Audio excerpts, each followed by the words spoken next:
start with the new topic, we are going to have a quick recap for whatever we have discussed in the previous class. So, as a recap, you have to tell me what are the essentials of a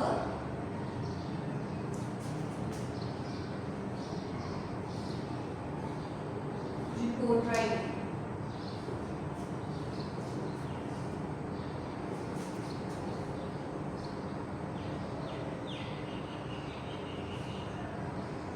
So there are basically three essential report writing. Number one is introductory paragraph.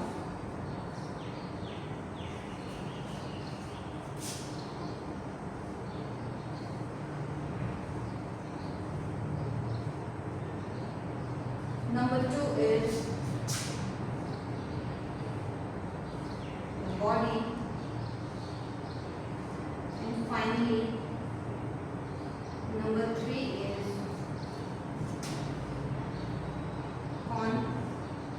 concluding paragraph.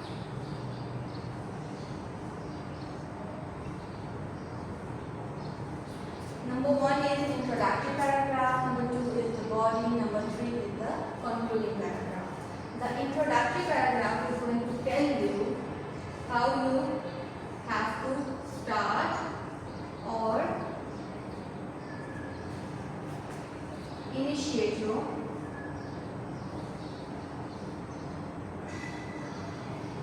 report writing, then the body, and then concluding paragraph. The body is going to tell about the events that took place while you are writing the report, and finally it would be a concluding paragraph. There are some words that we use frequently while writing down these things, like in body, sometimes we are going to start the paragraph with a word like firstly, secondly, thirdly, and so on and so forth. However, in concluding paragraph, we use words like lastly, finally,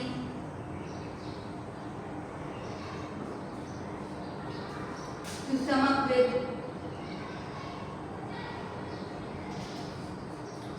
to conclude. So, these are the words that we commonly use to initiate the paragraph. Like in the body, if you are going to start a new paragraph, you are going to start with the word firstly, secondly, thirdly, so on and so forth. Whereas while concluding your paragraph, you should use these words like lastly, finally, to sum up, to conclude, to sum up the discussion, or to sum up the report writing. You use these kind of words. So there are basically three kind of paragraph that we use in report writing. Number one is introductory paragraph, and the introductory paragraph is going to tell how you're gonna initiate or start the report writing. Then there would be body paragraph, in which you have to tell how you're gonna expand your report writing in each upcoming paragraph. Then finally, how you're gonna sum up and conclude your report writing, it would be through a concluding paragraph, in which you can use the word like lastly, finally, to sum up, to conclude the discussion. These kind of words could be used to conclude your report writing. Now start a new topic. We are going to discuss about a sentence and a phrase. How sentence and phrase would be delineated or differentiated with each other. What is a sentence and what is a phrase is going to be discussed in this topic today. We are going to expand the topic with some other terminologies as well. But first of all, we have to discuss about a sentence and a phrase. A sentence is a group of words which expresses a complete idea and makes sense. A sentence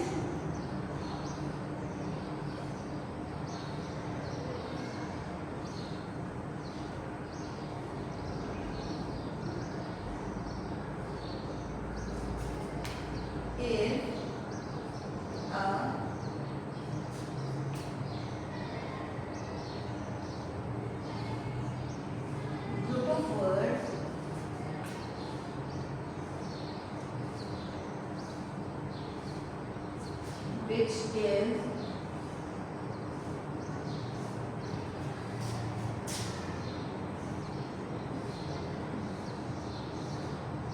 complete idea and make a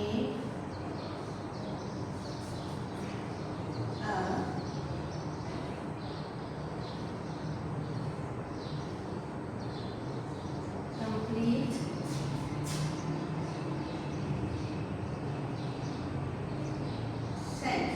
So a sentence is a group of words which gives a complete idea and make a complete sense. So a sentence is a group of words which expresses a complete idea and makes sense by itself. For example, greenhouse gases trap the sun's heat. For example,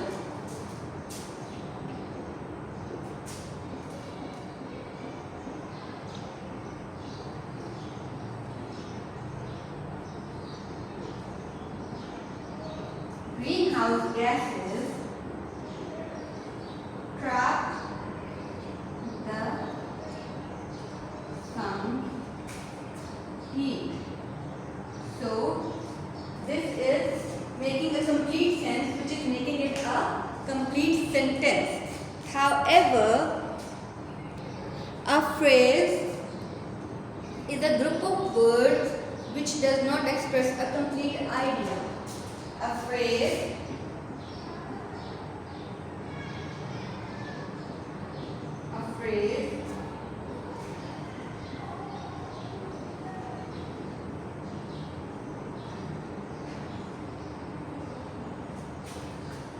is a group of words which does not express a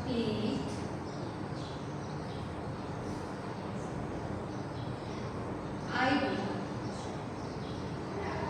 For instance, sun's heat.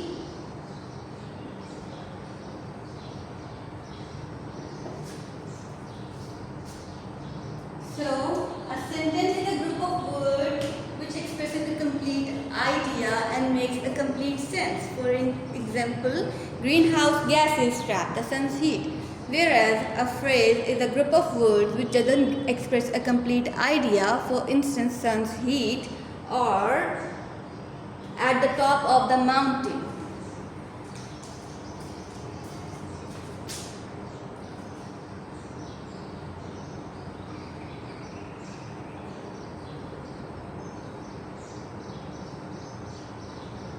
Top of mountain. So guys, this is the basic definition of a sentence and a phrase. If it is going to give a complete idea, then it is being called as a sentence. However, if it doesn't make any sense and doesn't give any complete idea, then it would be called as a phrase. Now we are going to discuss about certain examples of a sentence and phrase, and then you have to do it in your notebooks.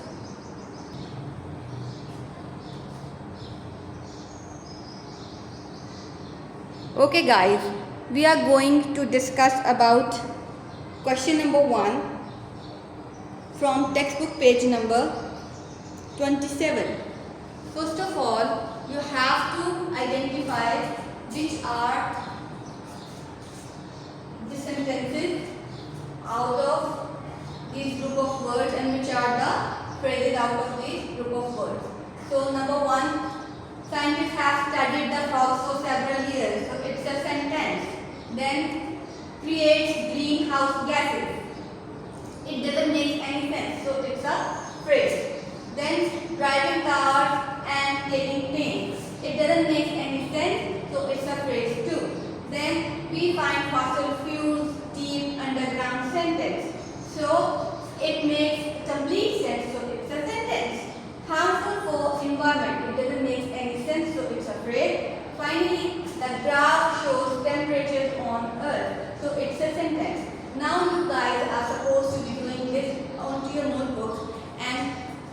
show it to me when you are coming to the school.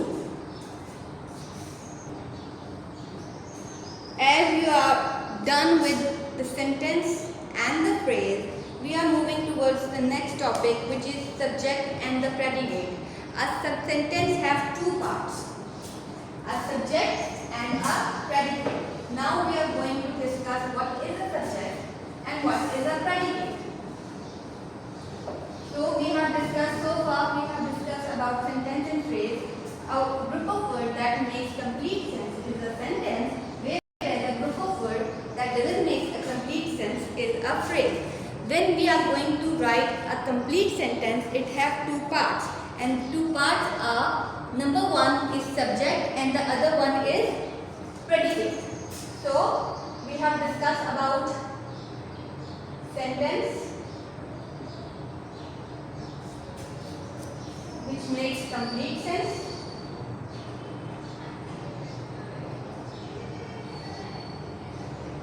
then number two, a phrase which does not make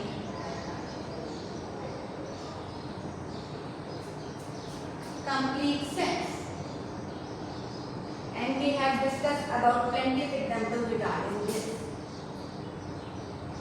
Now we are going to discuss about two parts of a sentence, which are, number A, the subject, number B is the predicate.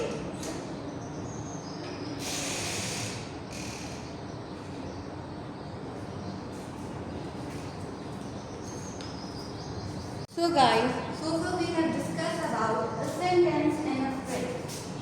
A sentence which gives a complete sense.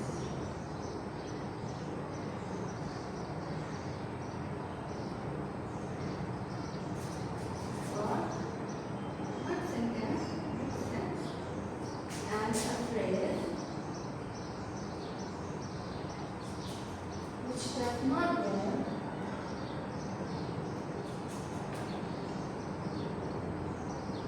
a complete sense. Then we are going to discuss about different parts of sentence, which are, number one, subject, and number two, predicate. So we have discussed about sentence and a phrase. A sentence is a combination of word, a group of word which is going to give a complete sense, whereas a phrase is a group of word which doesn't give a complete sense. Then there are two parts of a sentence. Number one is subject, which performs the action. Number two is the predicate, is a part of sentence which includes the verb. For instance, the subject performs the action.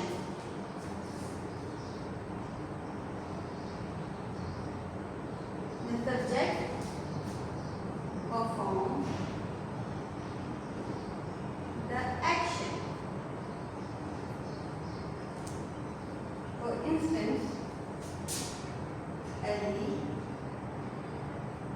is going to school. So, subject is the word Ali. The word Ali is basically the subject because it is performing the action, whereas the predicate is the part of sentence which includes the verb. Then the rest of the sentence which is including the verb, like going to school, in which the verb is included, it is called as predicate.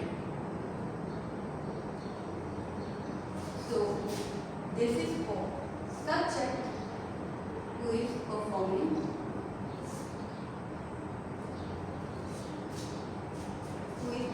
the task. It is predicate, it is part of sentence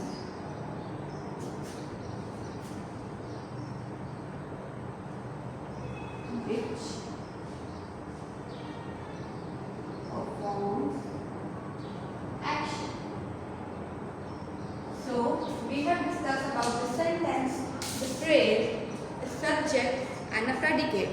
Subject is the word which is going to perform an action, whereas the predicate is a part of sentence which performs action. For instance, my father drives to work every day. So my father would be the subject and drives to work every day would be the predicate. So these are some sentences in which we are going to identify the subject and the predicate. The subject is basically the doer of the action or the person who is performing the action, whereas the predicate is the part of the sentence which includes the verb. So in first sentence, my father is the subject. In second sentence, my father, my friends is the subject. In third sentence, the books is the subject because it is the performer of the action. Then in sentence number 4, we is the subject. In sentence number 5, Mrs. Shah is the subject. And finally, in sentence number 6, it is I, which is the subject. The rest of the sentence is basically the predicate.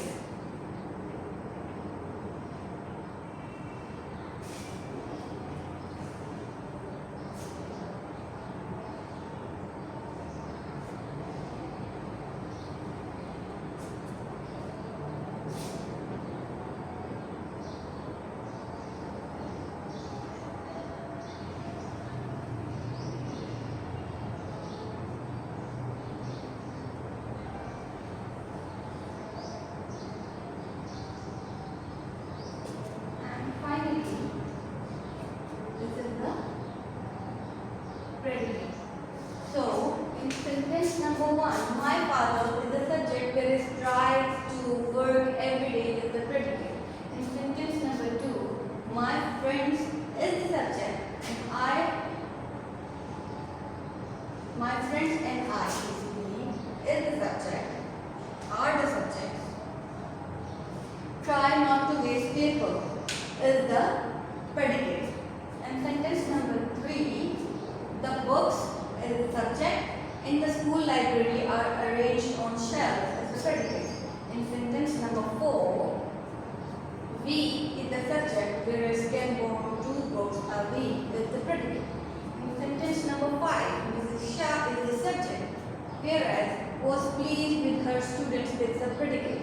In sentence number 6, I is the subject, went for a walk in the forest is the predicate. So this is how you can identify the subject and the predicate. So far we have discussed about a sentence which makes complete sense and a phrase which doesn't make a complete sense. Then there are 2 parts of a sentence. Number 1 is the subject and number 2 is the predicate. Subject is the performer of the action or the person who performs the action, whereas the predicate is the part of the sentence which includes the verb. So guys, now we are going to wrap up the discussion.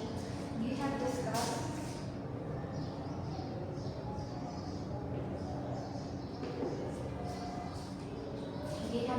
about a sentence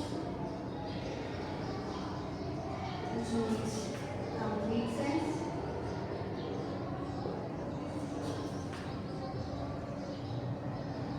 Then there is a phrase which does not make complete sense.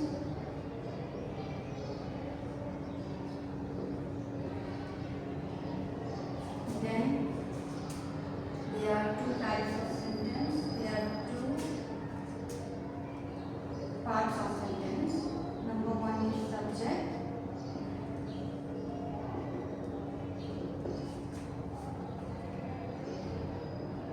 The doer of action.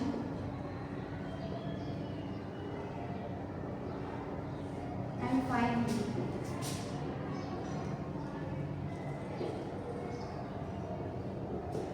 the predicate, which is going to tell us about the part of sentence which includes the verb.